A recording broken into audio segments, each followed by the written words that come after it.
Good day, ladies and gentlemen, and it is October 22nd of 2020, and I want to start today off by thanking everyone who comments, who watches these videos, but mainly I want to focus on the commenters. Those of you who comment on the videos and show up for the live streams. I want to thank all of you for all of the support you've given me over the years. I don't normally respond to every comment I get, mainly because I don't have the time, and I always feel like it's kind of trite.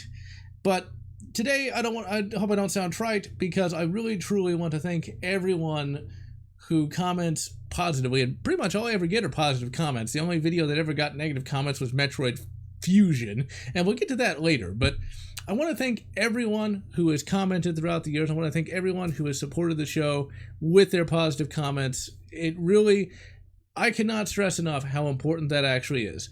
Money's great, but if you want to make money, get a real job. YouTube for me has been a hobby throughout the years, and I'd like it to have been something more, but it looks like it's going to stay a hobby for some time. But it's thanks to all of you commenting positively that I keep plugging away at making videos. I would not still be making videos if not for all those positive comments that I've received over the years. You know, the moral support that everyone gives, all the encouragement everyone gives, it really does make a difference. You know, I truly have one of the greatest fan bases ever. I mean, I don't have a fan base filled with screaming 12-year-olds, so that's one thing. But all of you have always been very, very positive, very encouraging. You know, every time I see a comment saying, like, you deserve more subs, that's great. But a lot of you go even further than that, you know. There's just so many positive comments that it's really... It makes me feel very happy that I'm actually providing content that all of you like. You know, I'm actually introducing you to new franchises, new entries in franchises you might not have seen before, but evidently I'm actually even more memorable than that. Like, I'll have people comment fairly recently, like, oh yeah, I watched this video 10 years ago and I still love it. It's like, wow, I must have done something right. I love the fact that whenever I do a live stream, even if I don't announce it, people show up. And I have a very small subscriber base, and yet people always show up. It makes me feel very good, especially when it gets discouraging, because YouTube for me can be a bit discouraging. You know, you look at the not really changing sub count, although I'm not complaining I didn't reach 10,000 last year, because that meant I didn't have to watch Force Awakens or The Last Jedi.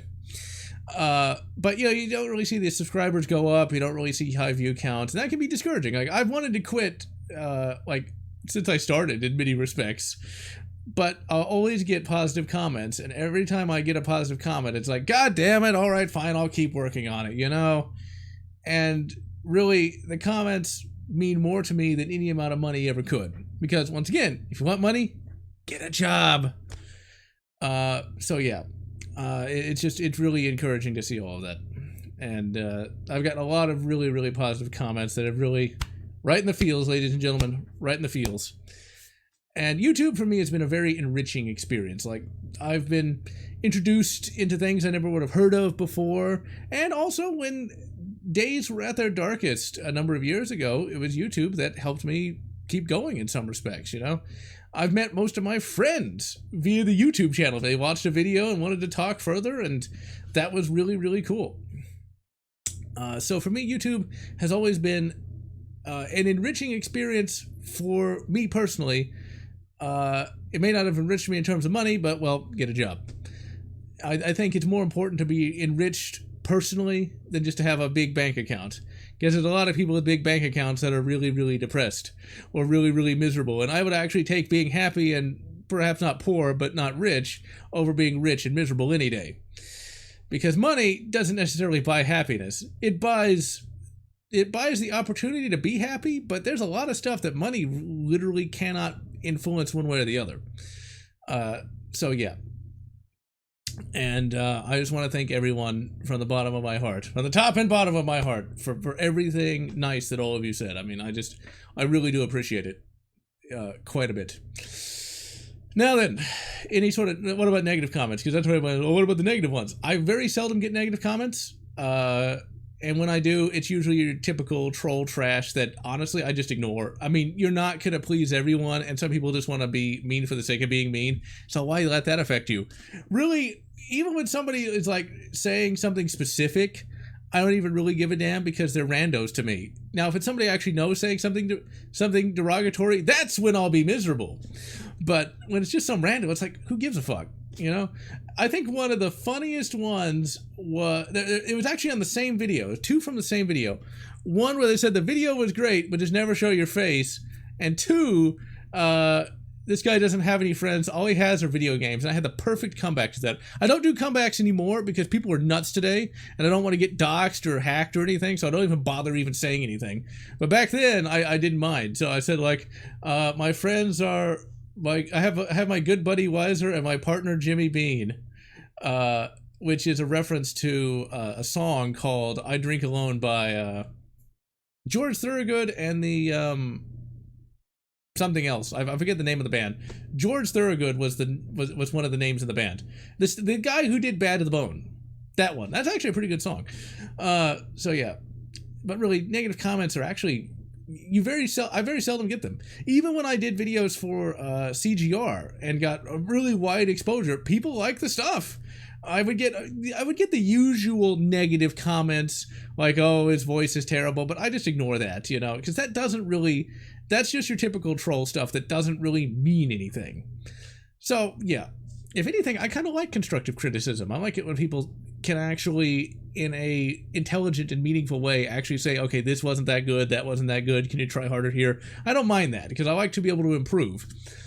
One thing that was mentioned not too long ago was I needed to upgrade the title cards. The problem with that is I can't find anybody to commission to do that. The guy who did my title cards originally has fell off the face of the radar like 3 years ago, so that guy's out, and I don't really know who to commission. Alien Isolation will have its own title card though, which actually is going to be kind of clever. We'll see if you can spot what I did. But the most negative comments I ever got was on Metroid Fusion. Now I had a potentiality to get more exposure by potentially getting on RetroWare TV, and I used to post there in their forums. And of course, the one video they would choose would be Metroid Fusion. And Metroid fans are nuts. I know they're not all nuts, but holy shit, are they nuts. Now, in that review, if you have not seen it, go watch it. In that review, all I say is that I don't really like Super Metroid or Metroid Prime, and I like Metroid Fusion because it allows you to figure out where to go. It's easier. Now, if you're a gamer who really likes to spend hours and hours exploring, you'll love Metroid. I'm not that kind of gamer, or at least I wasn't back in 2010 when I did that video. Metroid Fusion, a lot easier. You can figure out where you're supposed to go. But all I said was that Super Metroid, I didn't like it that much because I could never find the super bombs. And I couldn't! Back when I was a kid, I could never find them. There weren't any walkthroughs back then that I had access to. Metroid Fusion, there were walkthroughs, but I never used them back then because I thought that was cheating in some way. It's like, well, why am I going to do that, you know? I don't mind using cheat codes, but I don't want to watch somebody else play the game and to do the same thing they did. It was weird. I will use walkthroughs and stuff like that today, but back then I didn't. And so in Metroid Fusion, both in Metroid Fusion and Metroid Prime, not Metroid Fusion, in Super Metroid and Metroid Prime, I reached a point where I could go no further. I could not figure out where to go, and I just gave up on it. That same thing happened in Metroid Zero Mission, but if you notice, I'm playing these Metroid games because I want to like the series. I like the aesthetic, I like the art design, I like the gameplay. It's just when I hit a wall and I keep ramming my head into that wall, eventually I just give up. And, you know, I never said anything derogatory about Super Metroid or any of those other games. I just said I couldn't figure out where the hell to go. And all these fanboys took it as I didn't like the game. That is not true. I like the games. I just cannot complete them because I couldn't figure out where to go. But there you go. That's the most negative comments I ever really got. So let's see. We all know what's happening next month. All I can say is look at the various candidates' websites, see what they're saying, then try to read between the lines and see what they're not saying, and choose based on that. I would recommend avoiding propaganda, because propaganda is propaganda. They're going to say whatever they got to say to get elected, and just Make up your own mind. Don't let other people think for you. Let's see. One other political thing before we move on to happier stuff. I'm not sure if this is fake news or if true. If true, I'm not surprised, but hopefully it's not. Evidently, California is suing the ATF to ban Polymer 80 builds nationwide. So yes, we're all living in California if such a thing happens, because that means that California can sue whoever and get something banned across the country, which means California would have disproportionate control over the United States. So yeah, way to go, California. And if anybody ever complain, if like me, you complain about California's draconian laws and horrible taxes, and people say, well, we don't live there, what does that matter to you? It's like, well, as you can see, now once again, if this is true and not fake news, that's a reason you can give. So anyway, we're going to move on from all of that scheisse and talk about the happy stuff that's coming along. Alien Isolation is coming out on October 31st. Pulling out all the stops for that video. I've got the script mostly done as of this recording. When this video goes up, I will be finished with the script. But as the time I'm recording now, I'm just now working on the story. The gameplay and graphics and all the rest have taken up about 6 pages. So it's definitely going to be a long one. There's actually been a lot of good jokes I've been able to come up with for that game as well. I'm also going to do a little bit of cosplay in that. I picked me up a Nostromo shirt and cap, so I'll be dressed up. So like I said, this is going to be a big review. This is the first Alien/Aliens review I've done since 2013. Holy crap, is that a long time ago. So it's going to be a good one, ladies and gentlemen. I am really looking forward to getting that done. What's kind of cool about Alien Isolation, I'm not going to mention it in the review because I can't think of a place to put it, is Alien Isolation is definitely the Alien game I've wanted to play for years, because it really does play up the horror of the xenomorph itself. Now, I will say that while I definitely wanted to play that for years, had I played it back in 2014, I know I would have hated it, because you can't kill the xenomorph. And back then, I wouldn't have been able to appreciate that as much as I can today. Back then, I just wanted to shoot everything and not really spend that much time thinking. Whereas today, I really do appreciate the survival horror aspects, and it is a much better game for not allowing you to kill the xenomorph. Now, actually, I did say that. I kind of lost my train of thought there. I will admit, I just got off of work about 10 minutes ago and wanted to hurry up and record this. The thing I was going to say first was there was a Quake 1 mod that was going to be kind of like Alien Isolation, where you were going through the various air ducts with a flamethrower trying to escape from a xenomorph. I don't know whatever happened to that mod, but I wonder if that influenced Creative Assembly's development process, or maybe one of the developers of that Quake mod worked for Creative Assembly. You never know. So yeah, Alien Isolation, that's coming along. November's review is going to be of Far Cry 3 Blood Dragon. I'm quite looking forward to that, mainly because it's going to be a much easier game review to do, because I've already got the footage, because I've already played the game for a live stream, and that's the footage I'm going to use. Also, in November, I'm going to potentially review a Chinese clone console called a Pow Kitty V90. There's already a bunch of reviews on YouTube about it, but they do miss a wide variety of information that you really need to get the most out of that little thing. So here is the Pow Kitty V90. It looks a lot like a GBSP, but it's a lot better than a GBASP. You've got a really nice screen, you've got really good controls, but the software could be better. Thankfully, there is custom firmware to be found.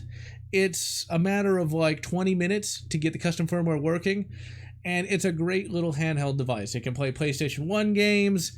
It can emulate all the classic consoles. You can even play Quake 1 and 2, Rise of the Triad, Doom. You could potentially even play some Doom WADs, although I have not been able to get that to work. Basically, it's the perfect portable console.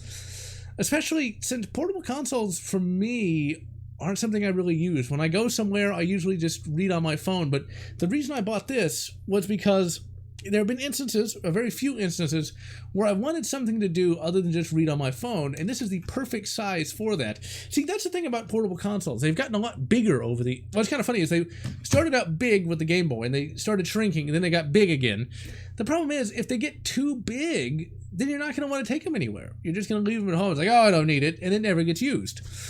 Or if they get too expensive, you're going to think it's too expensive to take with you. What if I lose it? What if I break it? What if I drop it? You know, something like that. Whereas this was $40. The form factor is just right, and it's $40. If it gets broken, so what? You know, and it's actually comfortable to play on. And the reality is, most of the time, I don't play portable games anyway, but it's something I can take with me without having to think about it. So if ever I do need it, I'll actually have it. And it was $40, so if it just sits on my desk collecting dust, who cares? One thing about that clone console, though, is you have to turn it off in a certain way. You have to turn it off through software, not through hardware. So if you're just flipping the on and off switch on and off, that's gonna bork the software really badly. Like, stuff will stop working. You'll never know why, because the instructions don't tell you. At least I don't think they do. I didn't memorize them. To turn it off through software, but you got to turn it off through software and then hit the off switch. It's really kind of annoying, and none of the other reviewers say it. I don't know why. It's like, that's information you need. But still, though, it's a good little machine. Does what you need it to do, and if you're like me, you'll never use it except for maybe like once or twice a year. But it's cool to have. Let's see what else we got. We got some more book reviews coming along. We got some more Star Wars stuff. Gonna be reviewing Shadows of the Empire, the book, finally. Gonna be reviewing a bunch of Warhammer Fantasy. Warhammer Fantasy is something I would have never gotten in had a fan named Black Bear not told me about it and just kept telling me about it like every month. Like, oh yeah, General, have you tried this yet? Have you tried this yet? I was like, no. And then finally I got the first omnibus for Gotrek and Felix, which is like the flagship series for Warhammer Fantasy, and at that point I was hooked. That is still by far my favorite fantasy universe ever. Like, it's just perfect in every conceivable way. It's like, it actually has some real world science put to it, although this is a universe where there's two portals to hell on either of the poles, but like the knights and stuff use real tactics. It's really, really good. And a lot of the stories don't center around brave knight dude. They actually have really cool characters that are actually fairly, I don't like to use this word, diverse, meaning they're not just, you know, brave knight dudes or mysterious mage or something like that. Like, the book I'm reading now, I've already read it. It's called Drachenfels. It's the very first Warhammer book. In fact, I'm reading it so I can review it. And one of the major characters is a playwright, which is basically a fantasy, I can't remember what his name is. The dude, the bard. William Shakespeare, there we go. I went through like William Tell, no, that's wrong, that's the crossbow guy. And it's like, it's not Christopher Columbus, no, that's the sailed the ocean. It's like, it's William Shakespeare, there we go. It's basically fantasy William Shakespeare. So yeah, it's like, and that's really cool, because it's a character with a different perspective other than brave knight dude. Also next month, we're going to be taking a look at the Polymer 80 Glock, ladies and gentlemen. See, this is where you can get a lot of hate mail. It's like when you just show a gun, and it's like, you evil gun owner, you. It's like, well, so what? They're not going to like me for that. Some people aren't going to like me just for being alive, or because I have a face. But anyway, what we have here is a Polymer 80 Glock. This is what California potentially wants to ban. Good luck. This is not what you might think it is. The firearm aficionados amongst you might think this is a Roland Special. It is not. A Roland Special has to be a Glock 19. This is a Glock 17 clone. Basically, this is one of those pistols that is pretty much kind of top of the line. You know, you've got the red dot and you got the compensator, and these really are game-changing devices. The compensator you might think is unnecessary because 9mm isn't that powerful, but this gives you like 20%. It's like in a video game, you know, it's like 20% more accuracy. Well, that 20% coupled with the red dot, which is a massive like 90% advantage over iron sights, really does make this the space gun. The overall ergonomics of the Polymer 80 grip is nothing short of exceptional. It's like you almost got a 1911-ish grip angle. You've got this little cut here. It's just a beautiful, beautiful handgun, to say the least. And I can see why people like Glock in terms of its takedown, because to take it down, all you got to do is first make sure it's empty. You pull down on this little tab here, pull the trigger, and the slide comes right off. It's beautiful. It's a beautiful little system. And to get the slide back on, that's it. Unlike other firearms where you gotta like line stuff up, it's simplicity itself. Now, I never actually rated Glock all that highly because I felt they were a bit overpriced for what they were. I mean, it's a 9mm pistol. That thing is a little more than just a generic 9mm pistol. But just getting a regular Glock 17 or 19, it's like, why am I going to pay that much more for just a Polymer-framed, striker-fired pistol when an M&P can do just the same thing, but cheaper? So, yeah, I mean, I can see why people like Glock. I just would not buy just a standard Glock because I still do feel it's a bit overpriced.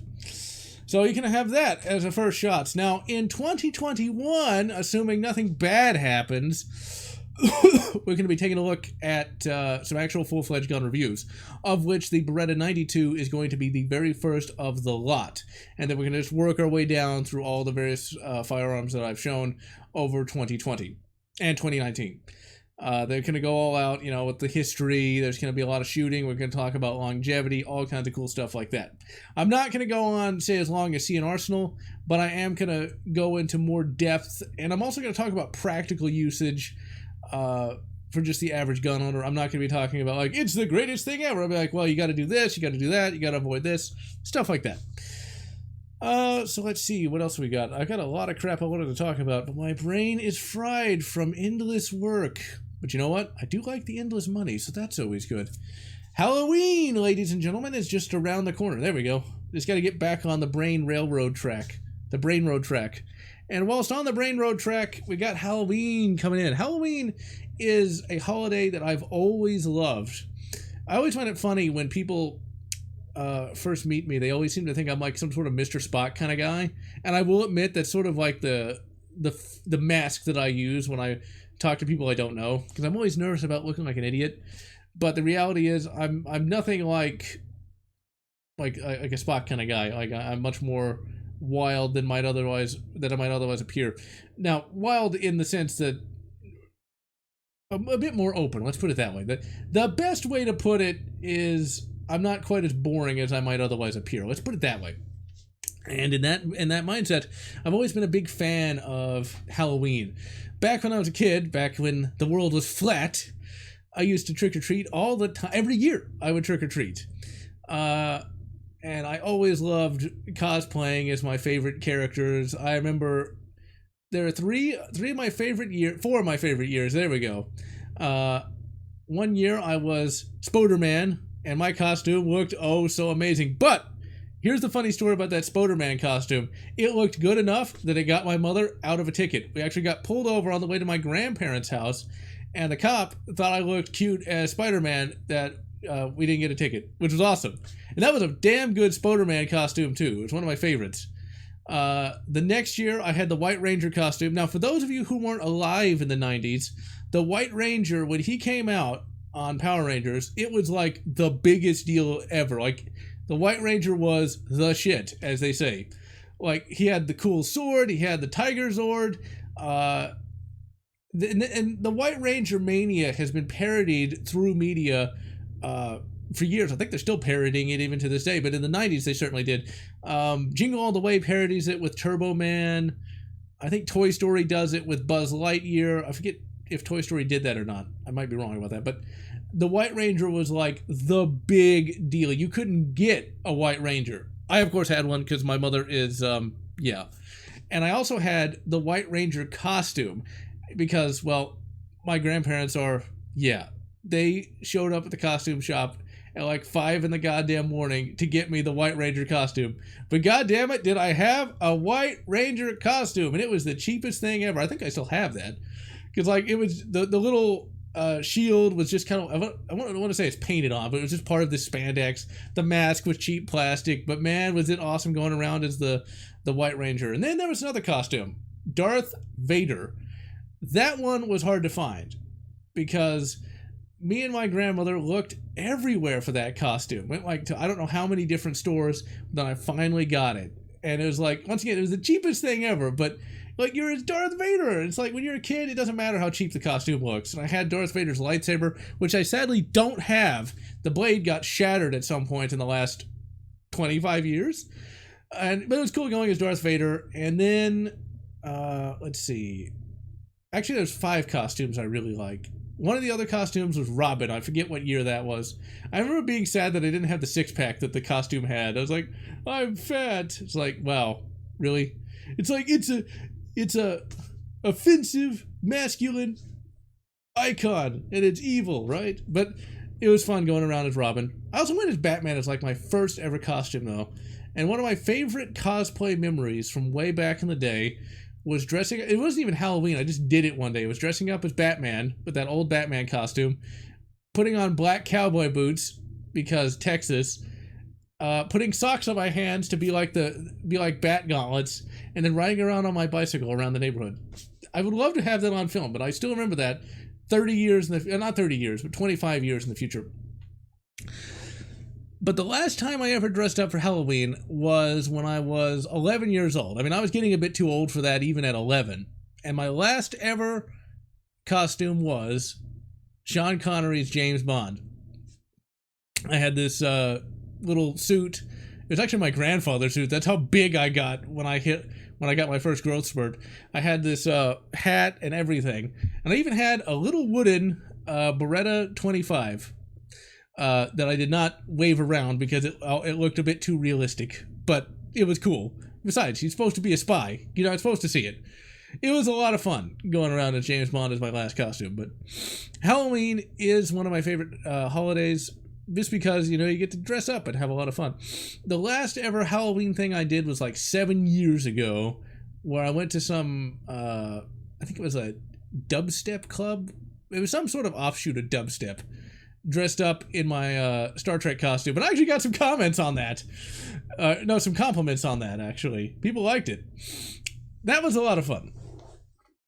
I've not done anything Halloween related in a while, and thanks to this goddamn virus, it's not going to be this year that I get to get back in the Halloween spirit. But Halloween is fun, and I sincerely hope that next year we can start getting some Halloween stuff going on again. You know, like with the haunted houses and the like. Oh, let's see here, ladies and gentlemen. Anything else? I always have so much to think about and so much to talk about. But when I finally start recording, I'm a bit tired. Well, oh yeah, Doom the Ancient Gods came out finally. I'm going to be doing a Let's Play on that. So far, it is looking to be pretty good. Glad we got some DLC on that. I always swore I would never get DLC, but, well, what can you do? Alright, ladies and gentlemen, I am GeneralLotz, and I'm going to wish you good, Pow Kitty V90, and, Polymer Glock 17, whatever makes you happy. If you enjoyed this video, please consider subscribing, and if you can, please consider supporting me on Patreon so that I can continue bringing you this great content.